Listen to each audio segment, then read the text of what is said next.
Hi, I'm Jordan Mossman, science writer and creator of the YouTube channel known as Earth Under Emergency. Let's talk about drought and wildfires.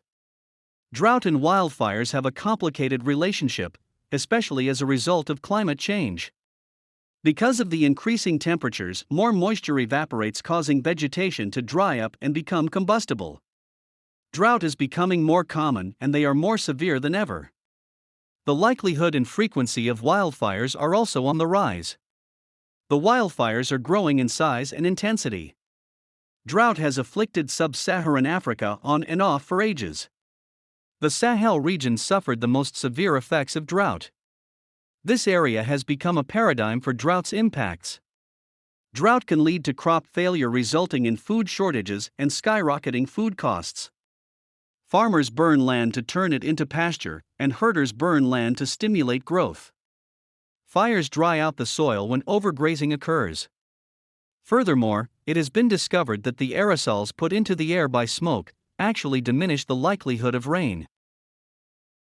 In rare situations, places with dry vegetation, in other words, places that have gone without rain for an extended period of time, can recover if precipitation arrives unexpectedly. Unless they are constantly strained to the point of collapse, certain ecosystems may respond with a burst of green. That burst might not occur if these ecosystems are continually pressured to the point of no return. Other ecosystems, such as northern Russia's, Europe's, and North America's boreal forests, rely on groundwater and thus adapt to changes in rainfall more slowly. Desertification occurs when land can no longer support the same level of plant growth as it did previously. And the shift is irreversible on a human time scale.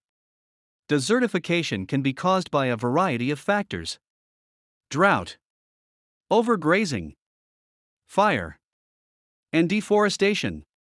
These can all cause vegetation to thin down, exposing the soil. Plants may not be able to return if the nutrient-rich topsoil blows or washes away. Overfarming or drought can alter the soil, preventing rain from penetrating and depriving plants of the water they require to thrive. When the altering factor is removed, for example, when a drought ends or animals are removed, the area becomes desertified. In other words, it had reached a point where the land could not bounce back with new green vegetation after too much punishment. One of the measures used to monitor the extent of drought is soil moisture.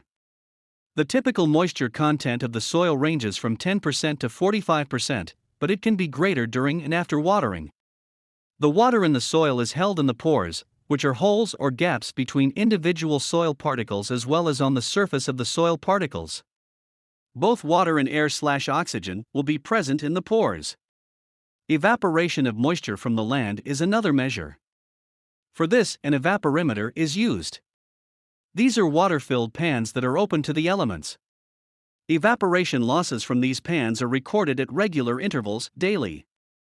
In addition to evaporation, meteorological variables such as humidity, wind velocity, air and water temperatures, and precipitation are observed and recorded.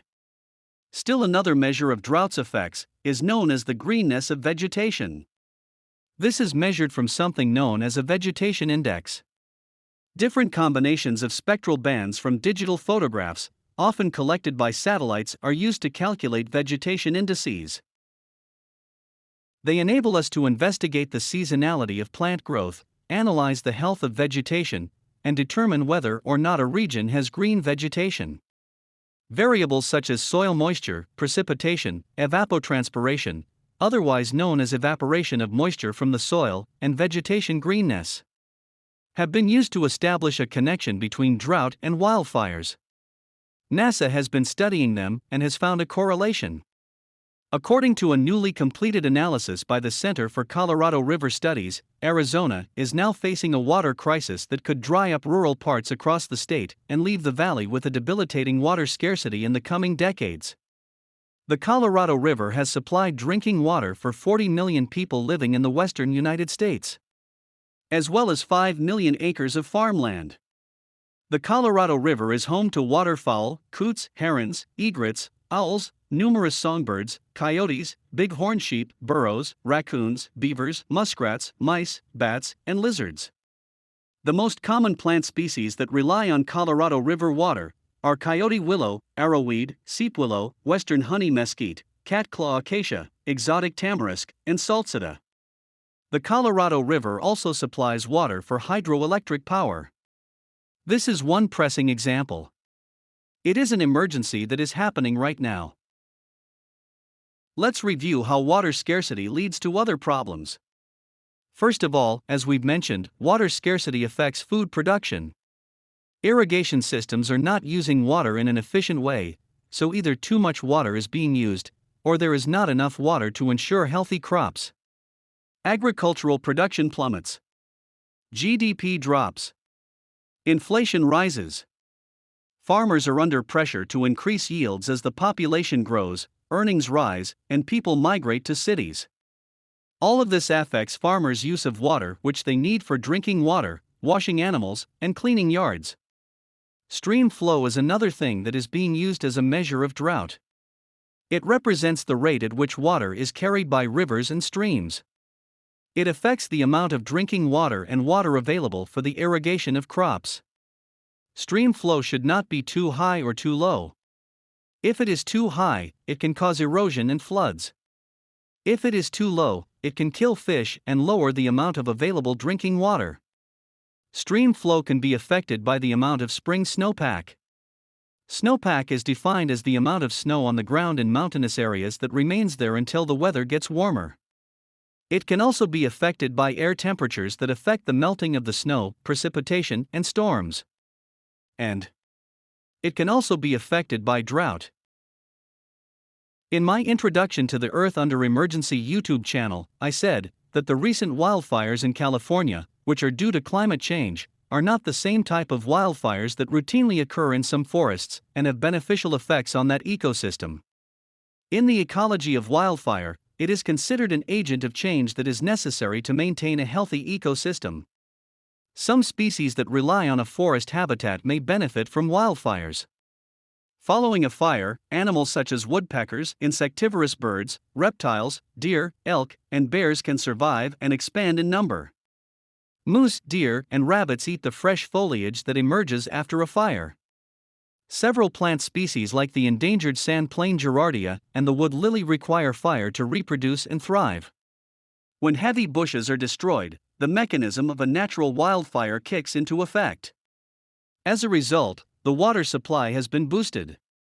New grasses, shrubs, and herbs can be planted on the cleared land. Other wildlife can eat them and use them as a habitat. Insects and other microorganisms that feed on trees are killed by fire. The bark of some trees is resistant to fire. Heat is required to open the cones of some trees to release the seeds. Some of the leaves have combustible resins on them. We do have a way of verifying the distinction between naturally occurring wildfires and the recent ones caused by climate change. In studying this, the variables being looked at include 1. Increase in the length of the wildfire season, 2. Increase in the frequency of the wildfires, and 3. Increases in the area of burned land. There is an excellent article in the New York Times that mentioned Donald Trump's comments about the recent wildfires in California. The New York Times is not the only news source noting this. Trump's comments were to the effect that science doesn't know why these wildfires were occurring, and that the wildfires were caused or made worse by poor forest management on the part of the state of California. These comments are not merely nonsensical. They are nonsense compounded.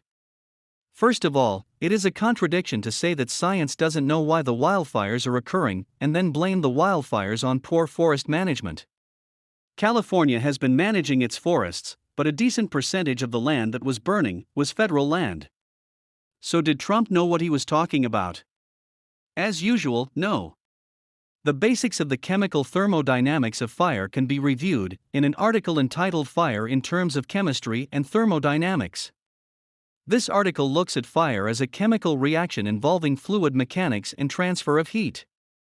You can find it at https://studycorgi.com in the Sciences section dated January 7, 2020. One of the other places on the Earth that is being hit hard by an outbreak of wildfires is Australia. For an excellent analysis and in-depth explanation of this topic, I strongly recommend viewing the Greenpeace video known as Dirty Power, Burnt Country. Guess who the major culprit is? The coal industry. You can find this video easily. All you have to do is Google it. According to Wikipedia, since January 14 of 2020, about 46 or so million acres has burnt or has been burning across many parts of Australia, with the hardest hit area being New South Wales. There is also a weather pattern that specifically affects the climate of Australia and has something to do with variability of rainfall on the continent. The Indian Ocean dipole is considered to be similar to El Niño and is defined as an irregular oscillation of sea surface temperatures. The Indian Ocean dipole seems to link up effects of weather patterns in several geographic areas. For instance, when there is greater than average rainfall in East Africa from October to December, there are warm sea surface temperatures. This results in droughts in Southeast Asia and Australia, while there have been cyclones and floods in East Africa. Climate change has complex and severe consequences. There are so many moving parts to this scenario. We need to get cracking on appropriate and